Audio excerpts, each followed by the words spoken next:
Hello everyone, my name is Alok Kumar Singh and welcome to my YouTube channel. तो दोस्तों, जैसा कि हम जानते हैं कि प्रीवियस लेक्चर में हमने माइक्रो इकोनॉमिक्स का टॉपिक स्टार्ट किया था, कंज्यूमर बिहेवियर। और कंज्यूमर बिहेवियर में हमने बताया था कि कंज्यूमर बिहेवियर को समझने के लिए हमको उसके अप्रोचेस को समझना पड़ेगा, और कंज्यूमर बिहेवियर के अप्रोचेस को समझने के लिए हमें दो और चीज़ें पढ़नी पड़ेंगी। पहले नंबर एक हमने बताया था कि हमें यूटिलिटी का क्या कॉन्सेप्ट है, क्या मीनिंग है, उसको समझेंगे। तो ये चीज़ हम लोगों ने प्रीवियस लेक्चर में डिस्कस कर लिया था कि यूटिलिटी का क्या मतलब है, concept of utility, relationship between total utility and marginal utility. तो ये चीज़ें हम लोगों ने पढ़ लिया था। आज के लेक्चर में जो हम पढ़ने वाले हैं वो लॉ ऑफ डीएमयू, क्योंकि हमने बताया था utility and law of DMU दोनों चीज़ें हमें प्रॉपर तरीके से पहले पढ़नी पड़ेंगी, और इन दो चीज़ों को हम प्रॉपर समझने के बाद ही इसके अप्रोचेस को समझ पाएंगे। तो यूटिलिटी ऑलरेडी हो चुका है। आज के लेक्चर में हम डिस्कस करने वाले हैं लॉ ऑफ डीएमयू क्या है, law of diminishing marginal utility क्या है। तो आइए देखते हैं। इसमें कहा है कि it is also known as Gossen first law of consumption. इसको और किस नाम से जाना जाता है? तो इसको बोला जाता है Gaussian first law of consumption के नाम से भी इसको जाना जाता है। आगे कहा है the law of diminishing marginal utility was initially formulated by German economist Hermann Heinrich Gossen in 1854। तो इसका जो इनिशियल स्टार्टिंग जो की गई थी, इनिशियल डेफिनेशन जो दी गई थी, इसका जो कॉन्सेप्ट इंट्रोड्यूस किया गया था वो मिस्टर एच गॉसन के द्वारा किया गया था, इसीलिए इसको गॉसन फर्स्ट लॉ के नाम से भी जाना जाता है। लेकिन फर्दर जो इस पर इम्प्रूवमेंट किया गया, यानी इस डेफिनेशन को जो इंट्रोड्यूस किया वो मिस्टर गॉसन थे, लेकिन इस पर फर्दर जो काम किया गया और इसको ज़्यादा इम्प्रूव किया गया वो अल्फ्रेड मार्शल के थ्रू किया गया। इसीलिए कहा गया कि but was given a systematic formulation. जो ये लॉ ऑफ डीएमयू था, इसका जो सिस्टमैटिक फार्मूलेशन था वो किसने किया था? मिस्टर अल्फ्रेड मार्शल ने किया था in his famous book principle of economics in the year of 1890। 1890 में उनकी बुक आई और उस बुक में उन्होंने फर्दर इस पर क्या किया, काम किया, और इसकी लॉ ऑफ डीएमयू की एक सिस्टमैटिक डेफिनेशन दिया। आगे बोला है कि law of DMU is also known as law of satiable wants के नाम से भी इसको जाना जाता है। अब लॉ है क्या, इस चीज़ को यहाँ पर देख लेते हैं। तो बोला है कि the law states that as the amount consumed of a commodity increases, other thing being equal, the utility derived by the consumer from additional unit goes on decreasing। यानी कहने का मतलब ये है कि जैसे जैसे हम क्या करते हैं, किसी कमोडिटी का कंजम्पशन जो है क्या करते हैं, इंक्रीज करते हैं।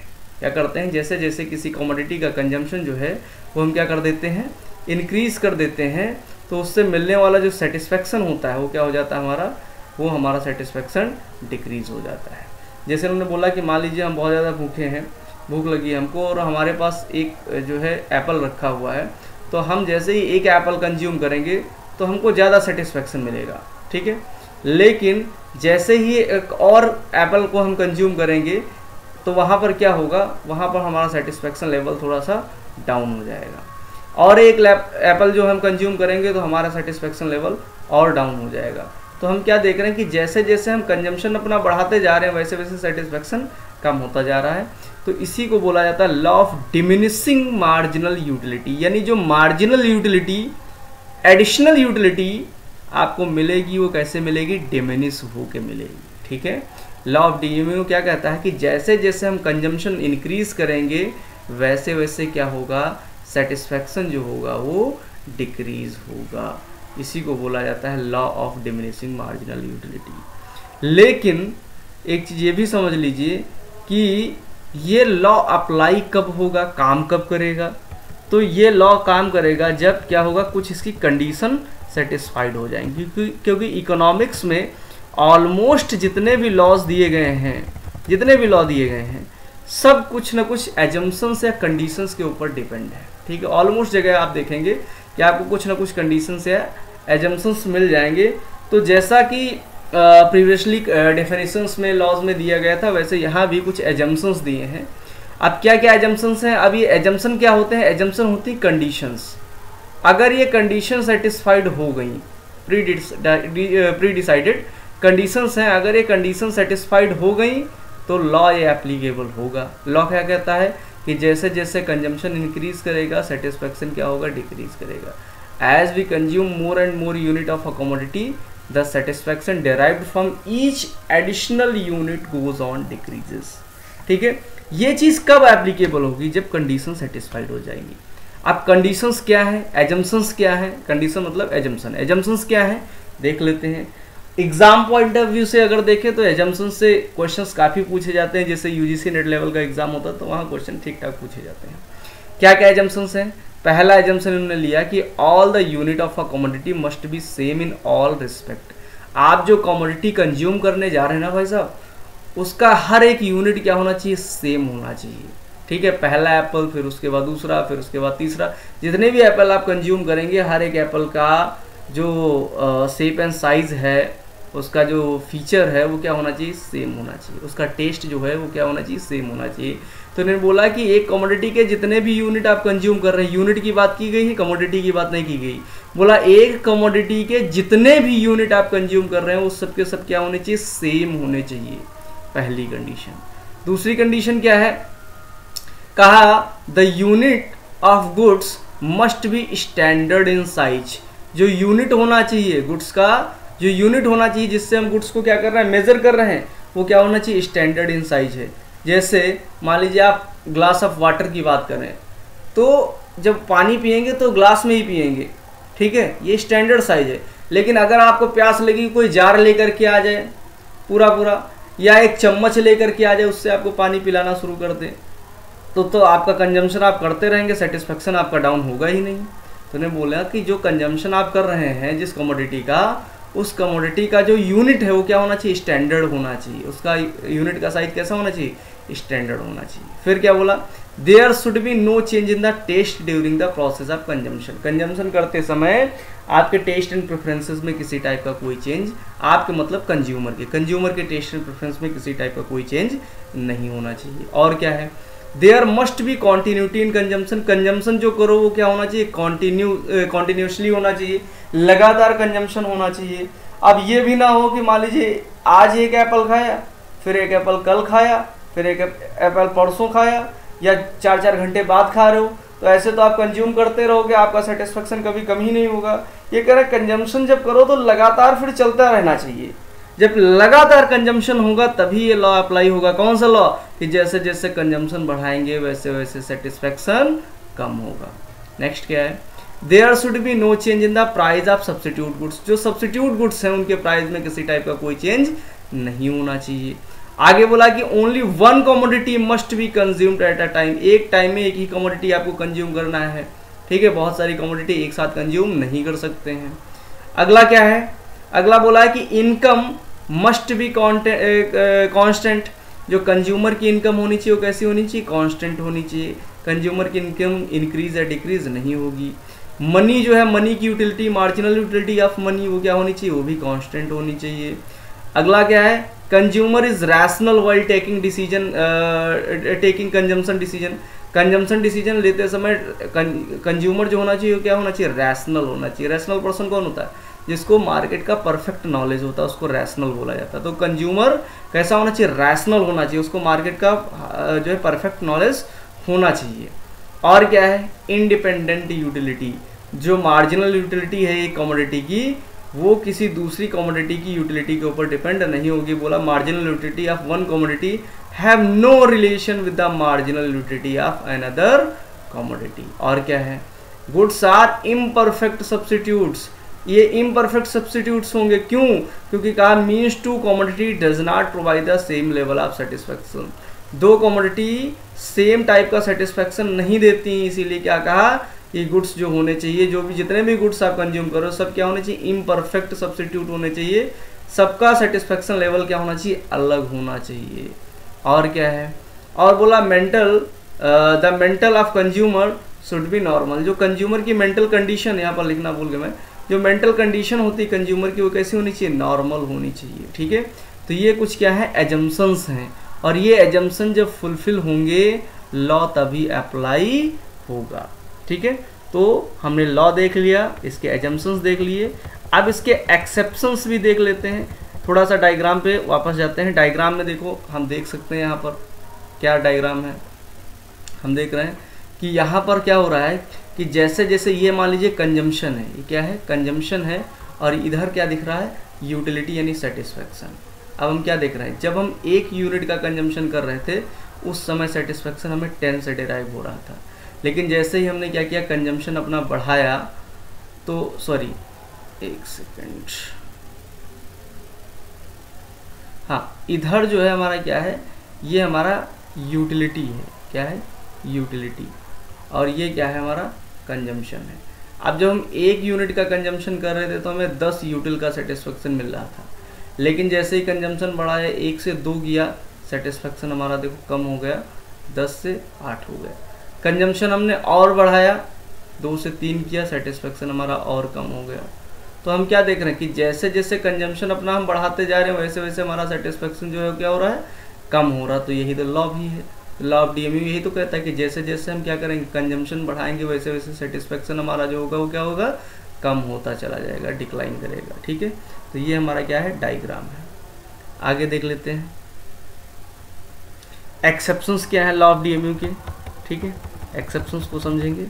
तो एक्सेप्शन मतलब वो चीज़ें या वो कंडीशन जहाँ पर इस लॉ को, ये लॉ अप्लाई नहीं होता या इस लॉ को फॉलो नहीं किया जाता है। ठीक है, तो कौन कौन सी कंडीशंस हैं जहाँ पर ये लॉ अप्लाई नहीं होता, कौन सा लॉ कि जैसे जैसे कंजम्पशन बढ़ेगा वैसे वैसे सेटिस्फैक्शन क्या होगा, डाउन होगा। ये लॉ कहाँ पर अप्लाई नहीं होगा उसी को बोला जाता है एक्सेप्शंस। तो कौन कौन सी कंडीशंस है जहाँ पर ये लॉ अप्लाई नहीं होगा। पहले नंबर पे हॉबीज़। अगर हॉबीज़ है, मान लीजिए कोई कमोडिटी है जो क्या है आपको पसंद है, ठीक है, तो वहाँ पर क्या होगा, वहाँ पर आप कंजम्पशन कितना भी बढ़ा लीजिए, बढ़ाते रहिए, लेकिन सेटिस्फैक्शन कम होने वाला नहीं है। आगे बोला इन्होंने कि like collection of various stamps, coins, rare paintings, music does not follow the law of diminishing marginal utility. आपको कलेक्शन का शौक है, हॉबी है, तो उस कंडीशन में क्या होगा, उस कंडीशन में कमोडिटीज़ बढ़ती चली जाएंगी लेकिन आपका सेटिस्फैक्शन कम नहीं होगा और बढ़ेगा। और दूसरी चीज़ उन्होंने बता दिया कि because increase in stock give more pleasure, this violets the assumption of the homogeneity and the continuity. अब देखो यहाँ पर एक एजम्पशन था होमोजेनिटी का, बोला था ना कि commodity must be same in all respect, commodity same होनी चाहिए, तो उसको होमोजेनिटी तो बोला जाता है। बोला होमोजेनिटी का जो एजम्पशन था ना वो वायलेट हो रहा है। ठीक है, क्यों, क्योंकि आप जब कलेक्शन का काम करेंगे तो एक ही टाइप की चीज़ें तो नहीं इकट्ठा करेंगे, आपको जो चीज़ें मिलेंगी उनको आप कलेक्ट करना शुरू कर देंगे, तो होमोजेनिटी तो नहीं रहेगी, अलग अलग चीज़ें मिलेंगी आप कलेक्ट करेंगे। कंटिन्यूटी नहीं मिले रहेगी क्योंकि आपको ज़रूरत नहीं कि लगातार आपको जो रेयर चीज़ें हैं वो मिलती चली जाएंगी, कलेक्शन की चीज़ें जो हैं वो मिलती चली जाएंगी, ये भी पॉसिबल नहीं। तो ये दोनों एजम्पशन क्या हो रहे हैं, वायलेट हो रहे हैं, इसलिए क्या हो गया, एक्सेप्शन हो गया। नेक्स्ट क्या है, एडिक्शन है। मान लीजिए आपको किसी चीज़ का, तो मान लीजिए लीकर का एडिक्शन है, दारू का आपको शौक है, ठीक है, तो उसमें क्या होगा, जैसे जैसे आप जो है अल्कोहल का कंजम्पशन करेंगे वैसे वैसे आपका सेटिस्फेक्शन और क्या होगा, बढ़ेगा, कम नहीं होता, और क्या होता है, बढ़ता है। तो यहाँ पर क्या हो रहा है, कंजम्पशन क्या हो रहा है, इंक्रीज हो रहा है, उसके बावजूद जो सेटिस्फेक्शन हो क्या हो रहा है, डिक्रीज होने की जगह इंक्रीज हो रहा है, और इसीलिए यहाँ पर क्या हुआ, लॉ फॉलो नहीं हो पाया।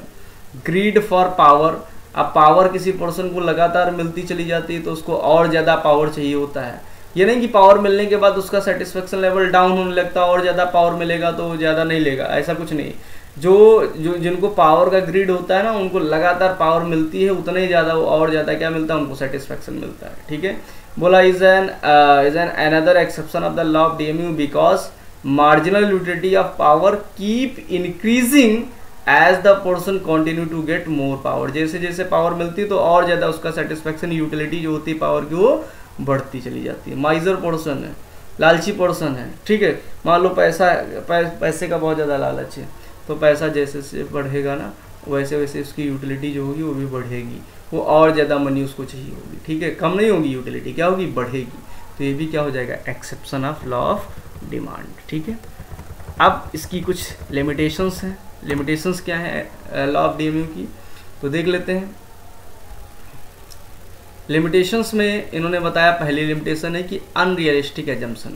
पहली लिमिटेशन ये है कि भैया जो आपने एजम्पशंस दिए हैं, जैसे होमोजेनिटी का एजम्पशन आपने दे दिया कि जितने भी एक यूनिट की कमोडिटी हो वो सब क्या होनी चाहिए, सेम इन साइज होनी चाहिए, सेम टाइप की होनी चाहिए, पॉसिबल नहीं है। ठीक है, कॉन्टिन्यूटी कंजम्पशन की कॉन्टिन्यूटी पॉसिबल नहीं है, ठीक है। तो कॉन्टेंसी कंडीशंस, ठीक है, तो इसमें क्या होता है, कंसिस्टेंसी वगैरह भी पॉसिबल नहीं है, ठीक है।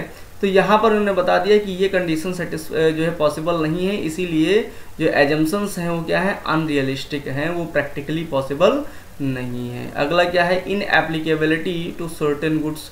कुछ गुड्स के केस में तो ये लॉ बिल्कुल अप्लाई नहीं होगा, जैसे ड्यूरेबल गुड्स होते हैं, ठीक है, जैसे रेफ्रिजरेटर है या फ्रिज है, रेफ्रिजरेटर है या आपकी दूसरी कोई वॉशिंग मशीन या ऐसा कुछ है, तो उसमें क्या होता है, उसमें आप कॉन्टिन्यूटली उसका कंजम्पशन नहीं करेंगे, ठीक है, लगातार उसका कंजम्पशन नहीं करेंगे। आप एक कमोडिटी ले आएंगे, वो 2 3 4 साल 10 साल 5 साल चलाएंगे कुछ साल, ठीक है, उसके बाद फिर नई कमोडिटी खरीद के लाएंगे। तो यहाँ पर क्या कॉन्टिन्यूटी पॉसिबल है, नहीं है। और जब कॉन्टिन्यूटी पॉसिबल नहीं है तो जाहिर सी बात है क्या होगा, ये इनएप्लीकेबल हो जाएगा। का implies that the law of diminishing marginal utility can not be applied to goods such as the television and refrigerator. This is because the consumption of these goods is not continuous in nature. इनका लगातार तो आप consumption नहीं करते हैं, ठीक है। अगला क्या है, अगली क्या लिमिटेशन है, constant marginal utility of money. Money की जो मार्जिनल यूटिलिटी होती है वो कांस्टेंट नहीं होती है इनके अकॉर्डिंग। क्यों नहीं होती है, क्योंकि इन्होंने बोला कि ग्रेजुअल डिक्लाइन होता रहता है मनी में भी। मनी की परचेजिंग पावर जो होती है ना, वो लगातार वो भी डिक्लाइन करती रहती है। तो जब मनी की परचेजिंग पावर डिक्लाइन कर रही है, यानी यूटिलिटी भी क्या होगी, डिक्लाइन करेगी, ऐसा नहीं है।